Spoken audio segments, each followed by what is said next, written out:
Hello viewers, subscribers and dear learners, welcome to Seemanchal classes. Seemanchal classes में आपका स्वागत है, खैर मकदम है।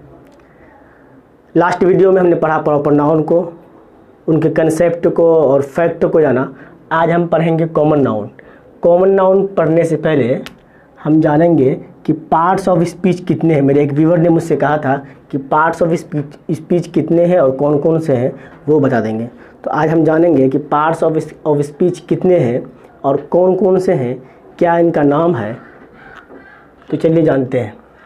इससे पहले कि हम वीडियो स्टार्ट करें, आप में से अगर किसी ने मेरे चैनल को सब्सक्राइब नहीं किया है तो आप उसको सब्सक्राइब कर दें। सब्सक्राइब करने में पैसे नहीं लगते हैं। ऐसा नहीं आपने सब्सक्राइब पर क्लिक किया अब आपके गूगल पे अकाउंट से ट्रांजैक्शन हो गया, ऐसा होता नहीं है। तो आप सब्सक्राइब कर देंगे। कंजूसी बिल्कुल ना करें, आप चैनल को सब्सक्राइब करें। मैं बार बार सब्सक्राइब बोलता नहीं हूँ क्योंकि अच्छा नहीं लगता है। इसलिए आपसे रिक्वेस्ट है कि आप चैनल को सब्सक्राइब करें और बेल आइकन को भी दबाएँ। तो चलिए वीडियो स्टार्ट करते हैं। पार्ट्स ऑफ स्पीच 8 हैं। कितने हैं? पार्ट्स ऑफ स्पीच 8 हैं। फर्स्ट है नाउन, सेकंड प्रोनाउन, थर्ड है एडजेक्टिव। इसको कोई लोग एडजेक्टिव भी बोलते हैं। क्या बोलते हैं? एडजेक्टिव। लेकिन ये जो डी है ये लिटिल साइलेंट है, पूरा साइलेंट नहीं, लिटिल साइलेंट। एडजेक्टिव आप भी बोलिए साथ में, शर्माइए नहीं, बोलिए एडजेक्टिव। क्या? एडजेक्टिव बोलिए। एडजेक्टिव वर्ब, एडवर्ब, इसको कोई बोलते हैं प्रीपोजिशन। क्या बोलते हैं? प्रीपोजिशन। बिल्कुल नहीं, इसको प्रीपोजिशन प्रोनाउंस करते हैं। क्या बोलते हैं? प्रीपोजिशन। क्या बोलते हैं? प्रीपोजिशन। कंजंक्शन, ये जो एन है ये भी लिटिल साइलेंट है, ये भी लिटिल साइलेंट है, पूरा साइलेंट नहीं है। कंजंक्शन भी आप इसको नहीं करेंगे, अब पूरा कंजंक्शन भी नहीं पढ़ेंगे। कंजंक्शन क्या बोलेंगे? कंजंक्शन। इंटरजेक्शन क्या बोलेंगे? इंटरजेक्शन। तो आपने देखा कि यहाँ फर्स्ट नंबर पर 1 नंबर पर क्या है? नाउन है। तो कल हमने नाउन को जाना कि noun is the naming word. Noun the word that stand for name, that's called noun. तो नाउन के 5 प्रकार हैं, नाउन के 5 काइंड है, 5 अक़साम है। कौन कौन है? Proper, common, collective, material, abstract noun. तो हमने कल प्रॉपर नाउन के फैक्ट को, कंसेप्ट को बिल्कुल डिटेल से पढ़ा और कुछ क्वेश्चन आंसर भी उससे किया। आज हम जानेंगे कॉमन नाउन को। किसको जानेंगे? कॉमन नाउन को। कॉमन नाउन वो नाउन है जिससे किसी जाति या क्लास का बोध होता हो, यानी किसी कॉमन थिंग का बोध होता हो। Name of common thing. क्या? Name of common thing. वो नेम किसी भी चीज़ का हो सकता है, किसी पर्सन का हो सकता है, किसी थिंग का हो सकता है, एनिमल का हो सकता है, प्लेस का हो सकता है, वो किसी भी चीज़ का हो सकता है। लेकिन शर्त ये है कि वो कॉमन हो, प्रॉपर नहीं हो।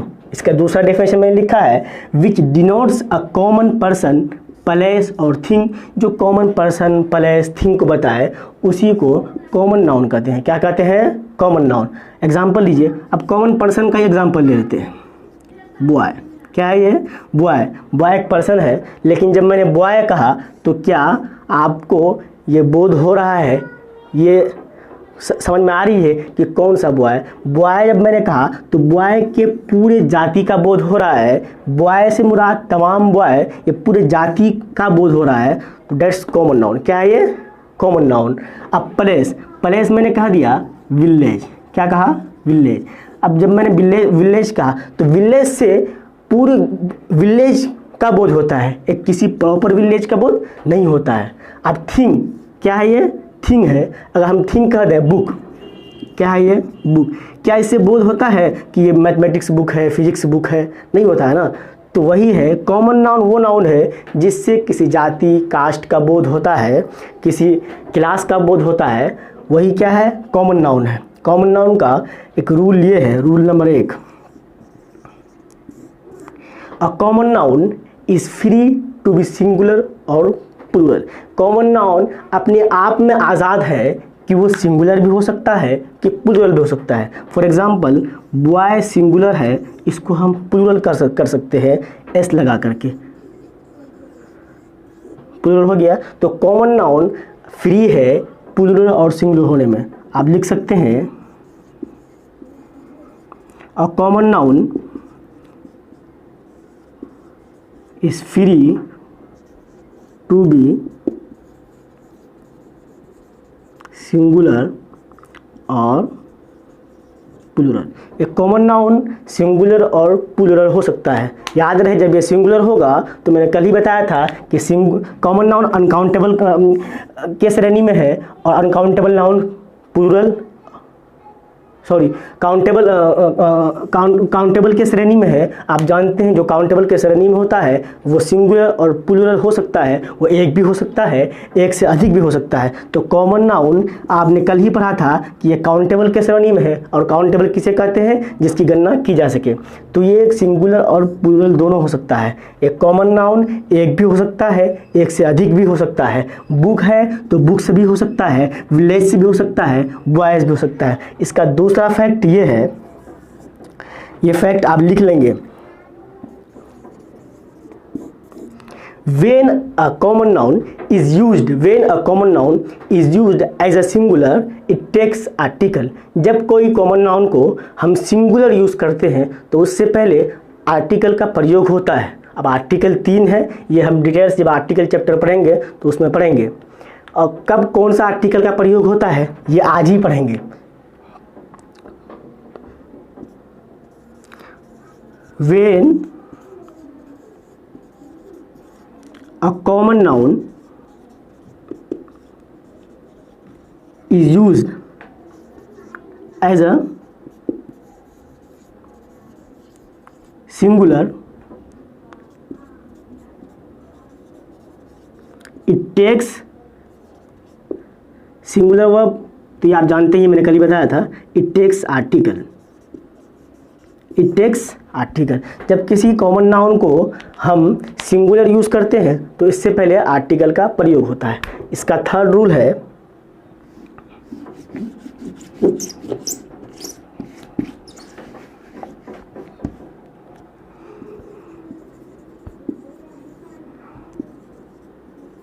when a common noun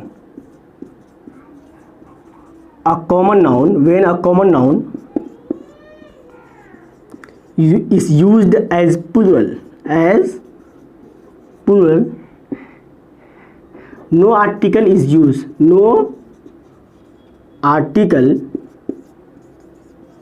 is used। जब हम किसी कॉमन प्लूरल यूज करते हैं तो उससे पहले आर्टिकल का प्रयोग नहीं होता है। when a common noun is used as plural no article is used। जब हम किसी कॉमन नाउन को प्लूरल यूज करते हैं तो उसके साथ वर्ब भी प्लूरल आता है, लेकिन उससे पहले आर्टिकल का प्रयोग नहीं होता है। एग्जाम्पल देखते हैं।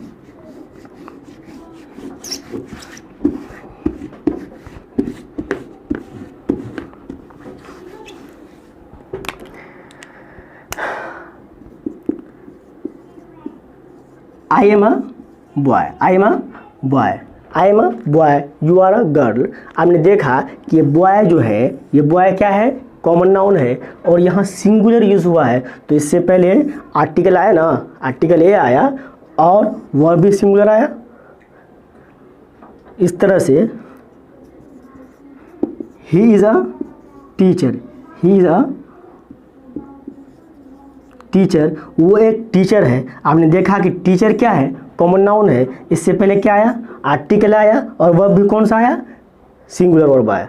तो जब हम किसी कॉमन नाउन को सिंगुलर यूज़ करते हैं तो उससे पहले आर्टिकल का यूज़ होता है और वर्ब भी सिंगुलर लेता है। ये फैक्ट है। ये आपके एग्ज़ाम में जब आप CHSL या CGL देंगे उसमें जो इंग्लिश का पेपर होता है इसमें इस तरह के क्वेश्चन आते हैं। आप प्रीवियस ईयर क्वेश्चन उठाकर देख लेंगे। अब हम जब किसी कॉमन नाउन को प्लूरल यूज़ करेंगे, आप देखिए उसमें प्लूरल वर्ब का प्रयोग होगा और आर्टिकल भी यूज़ नहीं होगा। एग्जाम्पल देखते हैं। Students are reading. देखिए ये वर्ब जो है ये प्लूरल है, सिंगुलर ये है, ये प्लूरल है।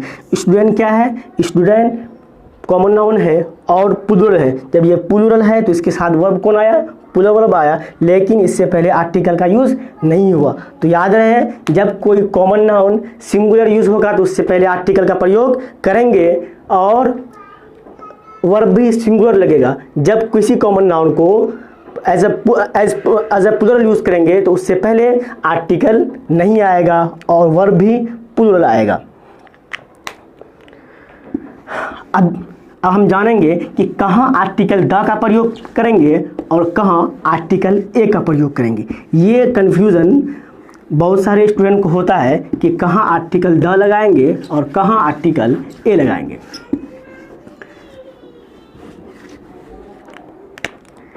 याद रहे,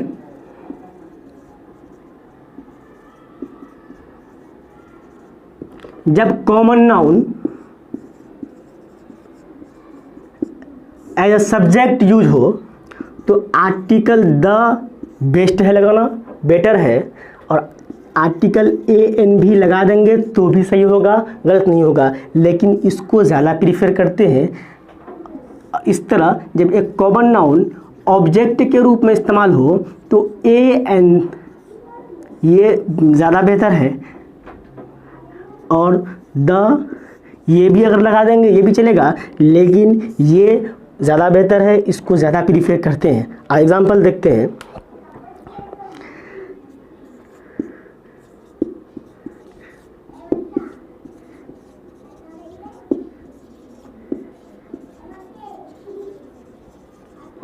the city is densely populated.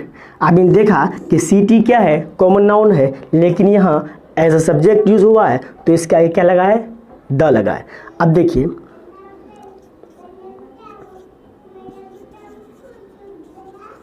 The teacher is teaching. The teacher is teaching. Teacher क्या है, कॉमन नाउन है, और क्या है यहाँ कॉमन नाउन है, सिंगुलर है, इसके साथ वर्ब कौन आया, सिंगुलर आया, और आर्टिकल कौन सा लगा, द लगा। चूंकि टीचर कॉमन नाउन है, एज ए सब्जेक्ट यूज हुआ, लेकिन यहाँ हम ये लगा दें अ टीचर इज टीचिंग, ये भी गलत नहीं होगा, लेकिन द लगाना ज़्यादा बेहतर है। अब देखिए, he is a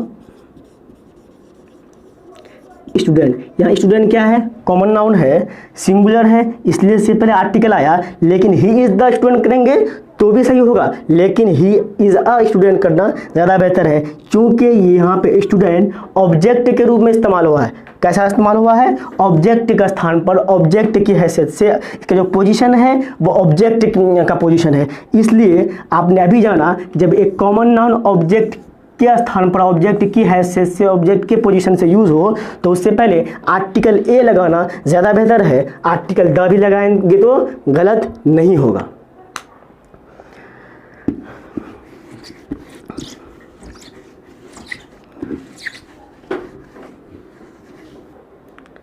common noun का एक फैक्ट ये भी है कि जब हम किसी सामान्य व्यक्ति की, सामान्य चीज़ों की तुलना महान चीज़ से करते हैं तो आर्टिकल ए का प्रयोग होता है, लेकिन जब किसी महान व्यक्ति की तुलना महान व्यक्ति से करते हैं तो आर्टिकल द का यूज़ होता है। मतलब कि when we compare a common person thing, common person to a great person, to a great person,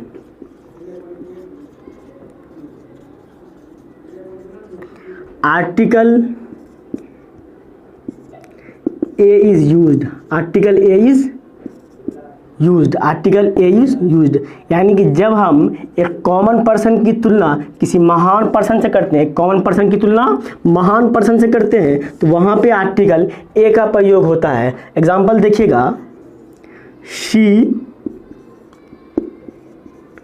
thinks herself Deepika,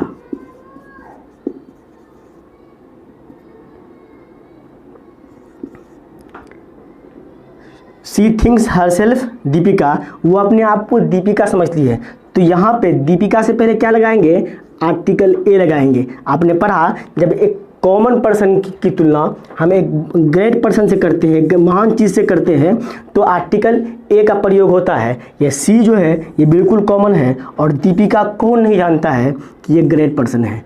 तो सी थिंक्स हर सेल्फ अ दीपिका, ये आपका सही हो जाएगा। अगर कोई ये कहता है कि she thinks herself the Deepika, she thinks herself the Deepika, तो ये गलत हो जाएगा, क्योंकि फैक्ट है कि जब हम एक कॉमन चीज़ को, सामान्य चीज़ को महान चीज़ से कंपेयर करते हैं, तुलना करते हैं, तो आर्टिकल द का प्रयोग होता है। तो हम आर्टिकल द का ही प्रयोग करेंगे, सॉरी आर्टिकल ए का प्रयोग करेंगे। आर्टिकल द का प्रयोग करने पर वो गलत हो जाएगा। इसका रूल 5th है कि जब हम किसी महान चीज़ की तुलना महान से करते हैं तो आर्टिकल द का प्रयोग करते हैं।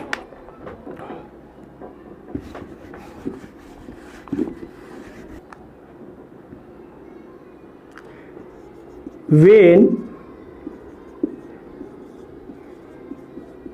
we compare a great person to a great person,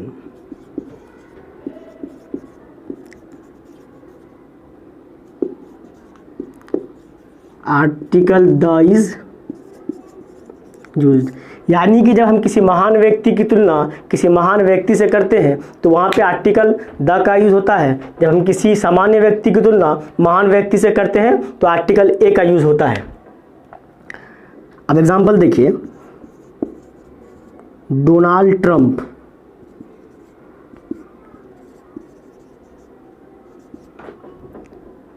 sorry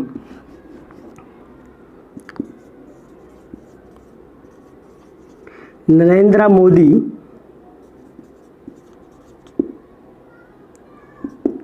is Donald Trump, is Donald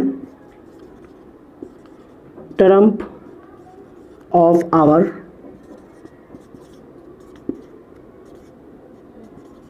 country। Narendra Modi की तुलना हम किससे कर रहे हैं? डोनाल्ड ट्रंप से कर रहे हैं। दोनों ही ग्रेट पर्सन है, दोनों ही महान व्यक्ति है। जब किसी महान व्यक्ति की तुलना महान व्यक्ति से करते हैं तो वहाँ पे आर्टिकल कौन सा यूज होता है? द। वहाँ पे आर्टिकल कौन सा यूज होता है? द। वहाँ पे ए यूज नहीं करते हैं। जब कोई सामान्य व्यक्ति की तुलना महान व्यक्ति से करते हैं तो वहाँ पे हम आर्टिकल ए का यूज करते हैं, लेकिन जब कोई महान व्यक्ति की तुलना महान व्यक्ति से करते हैं तो वहाँ हम आर्टिकल द का यूज करते हैं। Narendra Modi is the Donald Trump of our India, of our country. यानी जो है कि प्रधानमंत्री नरेंद्र मोदी हमारे कंट्री का डोनाल्ड ट्रंप है। आज के लिए बस इतना ही।